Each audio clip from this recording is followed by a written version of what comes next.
ಎಲ್ಲರಿಗೂ ನಮಸ್ಕಾರ. ನನ್ನ ಯೂಟ್ಯೂಬ್ ಚಾನಲ್ ಆದ ಮನೆಮದ್ದು ಇದಕ್ಕೆ ಎಲ್ಲರಿಗೂ ಸ್ವಾಗತ.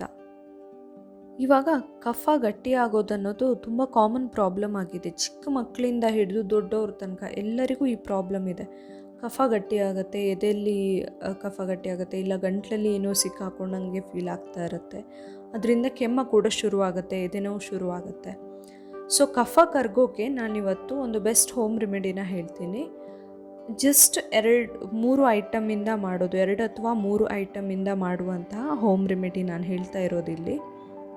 ಇದನ್ನು ನೀವು ತೊಗೊಂಡ್ರೆ 2 ದಿನದಲ್ಲಿ ಖಂಡಿತವಾಗ್ಲೂ ನಿಮಗೆ ಕಫ ಕರಗಿ ನೀರಾಗಿ ಹೋಗುತ್ತೆ. ಈವನ್ ಚಿಕ್ಕ ಮಕ್ಕಳಿಗೆ ಕೂಡ ನೀವು ಇದನ್ನ ಕೊಡಬಹುದು.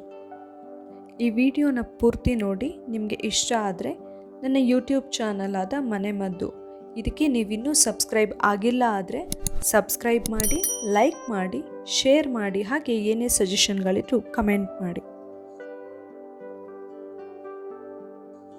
ಇವತ್ತು ನಾನು ಕಫಕ್ಕೆ ಹೇಳ್ತಾ ಇರೋ ಔಷಧಕ್ಕೆ ಸಿಂಪಲ್ಲಾಗಿ 3 ಇಂಗ್ರೀಡಿಯೆಂಟ್ಸ್ ಬೇಕಾಗಿರೋದು. 1 ಇಂಚ್ ಆಗುವಷ್ಟು ಶುಂಠಿ, ಚಿಕ್ಕ ಮಕ್ಕಳಿಗಾದರೆ ಸ್ವಲ್ಪ ಕಡಿಮೆ ತಗೊಳ್ಳಿ.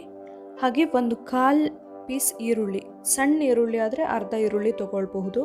ಇನ್ ಕೇಸ್ ನಿಮ್ಮ ಹತ್ರ ವೈಟ್ ಈರುಳ್ಳಿ ಸಿಗುತ್ತೆ, ಬಿಳಿ ಈರುಳ್ಳಿ, ಅದಾದರೆ ಕಫಕ್ಕೆ ಇನ್ನೂ ತುಂಬ ಒಳ್ಳೆಯದದು, ಅದನ್ನು ತೊಗೊಳ್ಬಹುದು.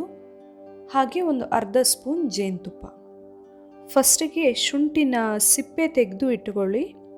ಈ ರೀತಿ ಸ್ಪೂನಲ್ಲಿ ಸಿಪ್ಪೆ ತೆಗೆದ್ರೆ ನೀಟಾಗಿ ಹೋಗುತ್ತೆ.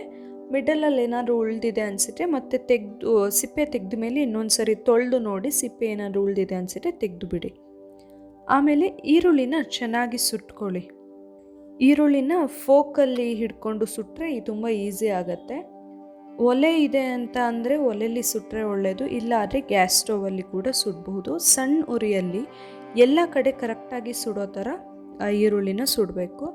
ಈರುಳ್ಳಿ ಸುಟ್ಟೋದು ಗೊತ್ತಾಗುತ್ತೆ, ಅದರ ಕಲರ್ ಚೇಂಜ್ ಆಗ್ತಾ ಬರುತ್ತೆ. ಔಟರ್ ಲೇಯರ್ದು ಬೆಂದಿರೋ ಕಲರ್ ಸ್ವಲ್ಪ ಒಳಗಡೆನೂ ಬೇಯಬೇಕಂದ್ರೆ ನಾವು ಒಂದು ಸ್ವಲ್ಪ ಹೊತ್ತು ಬಿಡಬೇಕಾಗತ್ತೆ.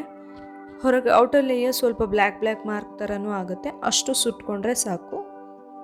ಸೊ ಈಗ ಸುಟ್ಕೊಂಡಿರೋ ಈರುಳ್ಳಿ ಮತ್ತು ಸಿಪ್ಪೆ ತೆಗೆದಿರೋ ಶುಂಠಿ ಎರಡನ್ನೂ ಈ ಥರ ಕುಟಾಣಿಗೆ ಹಾಕಿ ಚೆನ್ನಾಗಿ ಜಜ್ಜಬೇಕು. ಅದು ರಸ ಚೆನ್ನಾಗಿ ಬಿಡಬೇಕಂದ್ರೆ ನಾವು ಚೆನ್ನಾಗಿ ಜಜ್ಜಬೇಕಾಗತ್ತೆ. ಸರಿಯಾಗಿ ಜಜ್ಜಿ ಅದನ್ನು ಹಿಂಡಿ ರಸ ತೆಗೆದು ಬಿಡಿ. ಈ ಸ್ಕ್ವೀಸ್ ಮಾಡಿ ಬಂದಿರೋ ರಸವನ್ನು ತಗೊಂಡಿರುವಂತಹ ಜೇನುತುಪ್ಪದ ಜೊತೆ ಹಾಕಿ ಸರಿಯಾಗಿ ಮಿಕ್ಸ್ ಮಾಡಿ. ಹಾಗೆ ಸ್ಕ್ವೀಸ್ ಮಾಡಿದ ಮೇಲೆ ಉಳಿದಿರುವಂಥದ್ದು ಏನಿದೆಯಲ್ಲ ಶುಂಠಿ ಮತ್ತು ಈರುಳ್ಳಿದು, ಅದನ್ನು ಕೂಡ ನೀವು ಬಿಸಾಕಬೇಕಂತ ಇಲ್ಲ, ಅದನ್ನು ನೀವು ಹಾಗೆ ಅಗೆದು ತಿನ್ನಬಹುದು. ಬರೀ ತಿನ್ನೋಕೆ ಇಷ್ಟ ಆಗಲ್ಲ ಈರುಳ್ಳಿ ಶುಂಠಿ ಅಂತ ಹೇಳೋರು ಮನೆಯಲ್ಲಿ ಕಲ್ಲುಪ್ಪಿದ್ರೆ 1 ಕಾಳು ಉಪ್ಪು ಹಾಕ್ಕೊಂಡು ಅದ್ರ ಜೊತೆಗೆ ಅಗೆದು ತಿನ್ನಬಹುದು. ಇಲ್ಲ ಆದರೆ ಈ ಥರ ಜೇನುತುಪ್ಪದಲ್ಲಿ ರಸನ ಮಿಕ್ಸ್ ಮಾಡಿ ಅದನ್ನು 1 ಸ್ಪೂನ್ ತೊಗೊಳ್ಳಿ.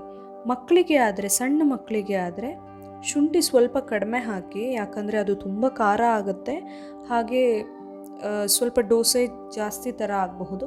ಸೊ ಶುಂಠಿ ಸಣ್ಣ ಪೀಸ್ ತೊಗೊಳ್ಳಿ ಸಾಕಾಗುತ್ತೆ. ಈರುಳ್ಳಿ, ಜೇನುತುಪ್ಪ ಇದೇ ಥರ ಮಿಕ್ಸ್ ಮಾಡಿ ಮಕ್ಕಳಿಗೆ ಕೂಡ ಕೊಡಬಹುದು. ಕಫ ಏನು ಗಟ್ಟಿಯಾಗಿರುತ್ತೆ ಅದು ಖಂಡಿತವಾಗ್ಲೂ ನಿಮಗೆ 2 ದಿನದಲ್ಲಿ ಕಫ ಕರಗಿ ನೀರಾಗಿ ಹೋಗುತ್ತೆ. ನೋಡಿದ್ರಲ್ಲ, ಕಫಕ್ಕೆ ತುಂಬ ಈಸಿಯಾಗಿ ಮಾಡುವಂತಹ ಮನೆಮದ್ದು.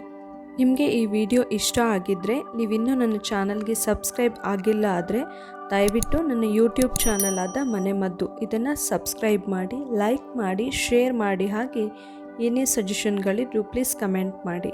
ಹಾಗೆ ಇದೇ ತರಹದ ವಿಡಿಯೋಗಳ ನೋಟಿಫಿಕೇಷನ್ಗಾಗಿ ಬೆಲ್ ಐಕಾನ್ನ ಕ್ಲಿಕ್ ಮಾಡಿ. Thank you.